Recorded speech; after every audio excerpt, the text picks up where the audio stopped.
Hey, what's up, y'all? Y'all know my slogan. I don't know it all,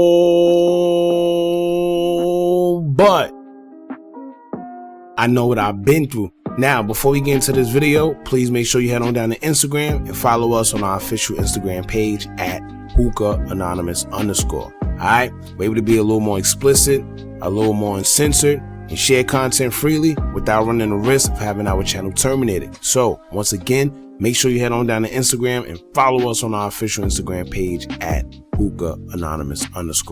Alright, now let's get into what you guys came here to see. Now, listen, y'all, first and foremost, shout out to Mickey Truth, aka the Queen of Paperwork.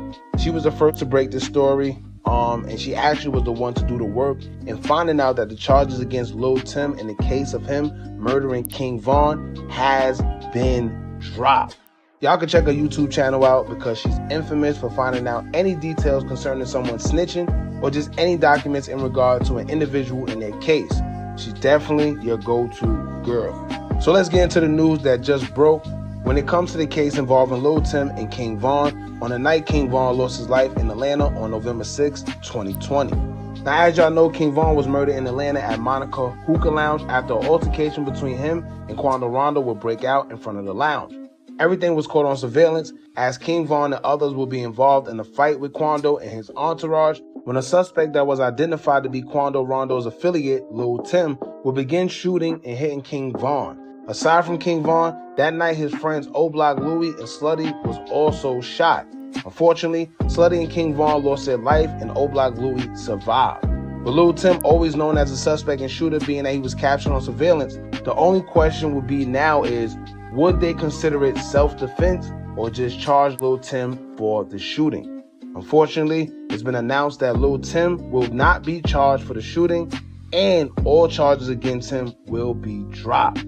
Now, popular YouTuber Mickey Truth says that the DA decided not to prosecute Lil Tim for unknown reasons and says that she personally spoken to the clerk of court representative of Fulton County Jail and they confirmed over the phone that the charges were in fact dismissed. As of right now, it seems to be just a mere decision of the DAs and they haven't yet provided the reason as to why they decided not to follow through with the prosecuting of Timothy Leaks, aka Lil Tim. Right now, it's one or two things, right? Either the DA really has it out for King Von and all these recent accusations of King Von being involved in killings in Chicago played a part, or they're going to say it was self-defense.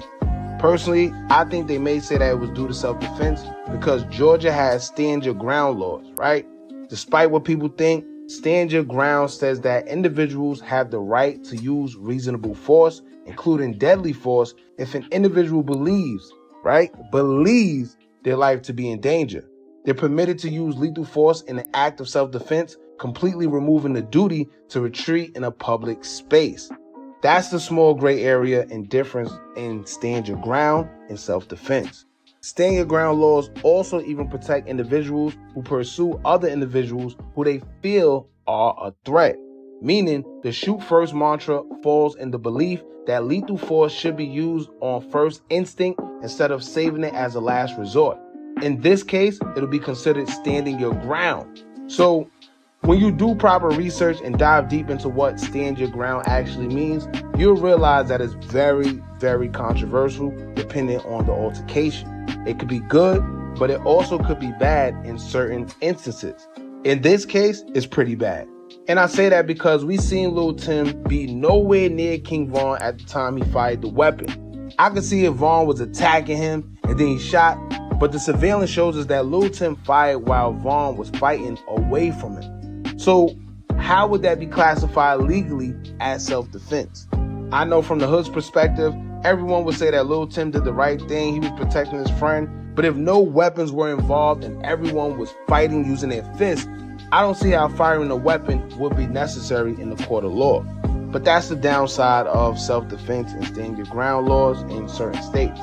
Now, also, if I'm not mistaken, Lil Tim was a prior felon before this case. I'm not sure, don't quote me, but I could have sworn he was. So at least I would think that they will at least charge him with the weapons possession charge, but it's looking like they didn't even do that for whatever reason as well. I always tell y'all that these rappers, celebs, or whatever, always get off on some crazy charges. And when you think about it, Lil Tim and NBA Youngboy, you know, that's what we got in this corner. And we seen how many times NBA Youngboy dodged jail himself. Youngboy done had every charge in the book that could have put the average person away, but, you know, for whatever reason he didn't. You know, for being caught with military-style weapons, the whole 9 yards, man. But let's see what comes out of this. I know a lot of people are going to be upset because with no conviction in a case like this, it kind of feel like there's no closure in the case when it comes to his family and friends. There's a lot of people that hold King Von close to their hearts, so this would be kind of like a slap in the face. Now, to be honest, I can't say that I didn't see this coming because we haven't heard any updates on this case at all. And on top of that, it's been almost 4 years that King Von lost his life.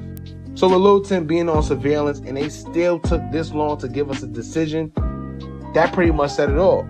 And the crazy part about that is they didn't even tell us. We had to hear it from a civilian who did her own research on this case and had to find it out that way. So maybe they been dropped the charges silently and we just didn't never know until now. You know, who knows? It's just a weird situation. Most of us already know why, but with there being no conviction in this case, it kind of confirms all the quote-unquote conspiracy theories that y'all love to call conspiracy theories. But anyway, y'all jump in the comments. Let me know how y'all feel about this. Don't forget to like, comment, share, and subscribe. Hit that bell so you're notified every time we drop new content. And remember, as long as you keep on watching, I'm going to keep on dropping. And I'm out.